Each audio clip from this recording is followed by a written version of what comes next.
ఇప్పుడే అన్నాడు, మీరు చూశారు. నేను సూపర్ 6 ఇస్తే ఈ ముఖ్యమంత్రి అంటున్నాడు నేను కూడా ఉచిత ప్రయాణ సౌకర్యం మా ఆడబిడ్డలకు ఏర్పాటు చేస్తానని. నేను హామీ ఇచ్చాను.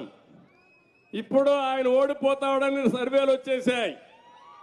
అందుకే నేను కూడా ఉచితంగా బస్సుల్లో ఆడబిడ్డలకు ప్రయాణ సౌకర్యం ఏర్పాటు చేస్తాను. బాగానే ఉంది. వాళ్ళ దగ్గర దోచుకున్న నిత్యావసర వస్తువుల ధరలు పెరుగుతాయి. ఎవడిస్తాడు ఆ డబ్బులు తిరిగి? కరెంటు ఛార్జీలు దోపిడీ చేశారు, ఎవరిస్తారు ఆ డబ్బులు తిరిగి? పన్నులు పెంచి విపరీతంగా చేశారు, ఎవరిస్తారు ఆ డబ్బులు? ఇసుకలో దందా చేశావు, ఆ డబ్బులు తిరిగి ఎవరిస్తారు? మద్యాన్ని అమ్ముకొని వాళ్ళ జీవితాలు నాశనం చేశావు. ఇవన్నీ క్షమించరాని నేరాలని చెప్పి కూడా నేను మీకు తెలియజేస్తున్నా.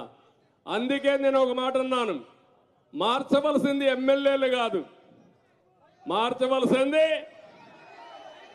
ఎవరిని?